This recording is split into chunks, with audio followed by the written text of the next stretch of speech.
ہماری سرکار آئے گی تو ہم قانون دوبارہ بنائیں گے کہ یہاں اسمبلی سے پاس کرائیں گے پارک کہ کوئی بھی باہر والا زمین نہ خرید سکے گا نہ بیچ سکے گا اور نہ نوکری یہاں اپلائی کر سکتا ہے. مل کے ہمارے کشمیری بھائیوں کے ساتھ تو ہمارے گجر بھائی نے ان کا مقابلہ کیا اور ملیٹنسی میں بھی ان کی ڈبل مار پڑتی تھی کیونکہ ہمارے سیکورٹی والے بھی دیکھ کر داڑھی اور پگڑی وہ بھی انہی کو پکڑتے تھے اور ملیٹنٹ بھی انہی کو پکڑتے تھے. یہ کہتے تھے تم ملیٹنٹ ہو, وہ کہتے تھے آپ مخبر ہو. تو ان نے اتنی مار کھائی ہے بیچاروں نے. یہ کیسے زندہ رہی ہے یہ قوم میں جانتا. اس لیے جن کا اتنا ہم شکریہ کریں گے گجر برادری کا. آج پہاڑوں سے بھی آتے ہمیں دودھ دینے کے لیے, پہاڑوں سے کئی کلومیٹر دودھ, لسی, مکھن, گھی دینے کے لیے, ورنہ وہ بھی ہمیں باہر سے لانا پڑتا. تو یہ بھی ایک اندازہ ان کو اگر نیچی نظر سے دیکھیں آج تو اچھا نہیں ہوگا. میں نے اپنی پارٹی میں چودھری صاحب کیسا ہو چیف بلاک کا نمبر آزاد صاحب کا نمبر جناب غلام نبی آزاد صاحب, جناب غلام نبی آزاد صاحب, D P A B chief minister کیسا ہو, چیف منسٹر کیسا ہو آزاد صاحب. پیسے لے کر ووٹ دیتے ہیں. جموں کشمیر کے بکروال پیسے پر بک جاتے ہیں. میں بتانا چاہتا ہوں یہاں سے, ارے یہ گجر وہ ہیں رکھتا ہوں اور مجھے فخر ہے کہ میں گجر برادری سے تعلق رکھتا ہوں.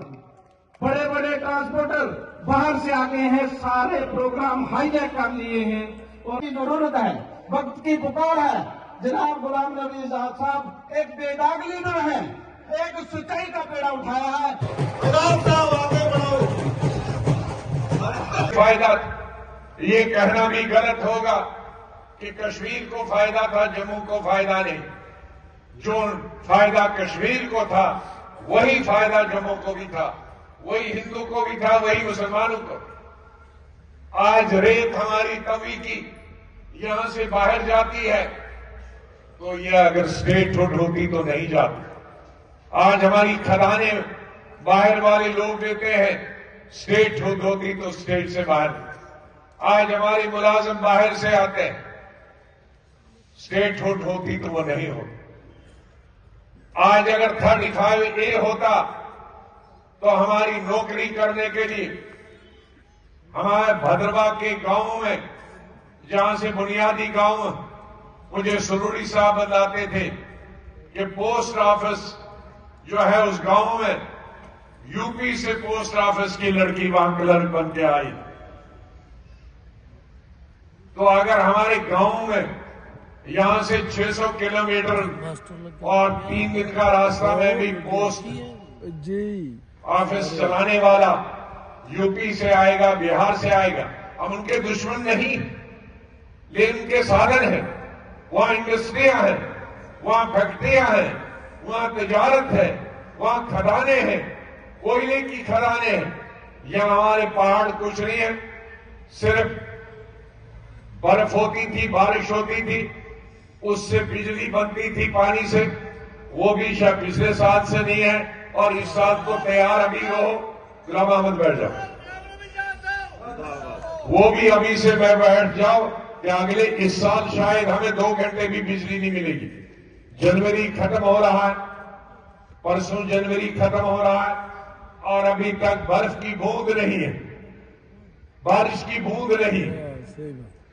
یہ سال سب سے بڑا کٹھن. برف ہوتی تھی, پانی ہوتا تھا, بجلی پیدا ہوتی تھی, 90% بجلی پورے دیش کو جاتی تھی, ہمیں 10% ملتے تھے. اب وہ بھی محروم رہیں گے. تو یہ پہاڑ ہمارے تھے جس میں صرف ہم کو اتنا ہی فائدہ ملتا تھا کہ ان کی وجہ سے برف پگھلتی تھی اور پانی ہمیں ملتا تھا پینے کا, کھیتی کا, بجلی بنانے کا. وہ بھی اوپر والے نے وہ بھی 370 انہوں نے برف والا سفر ان کے پاس تھا، وہ بھی انہوں نے بند کر دیا۔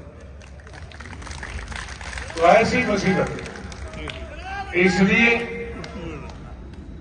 ہم نے جو جدوجہد کی، وہ جدوجہد کی وجہ سے سرکار نے تبھی مانا تھا جب میں لیڈر اپوزیشن تھا کہ ہم اسٹیٹ ہوڈ واپس کریں گے۔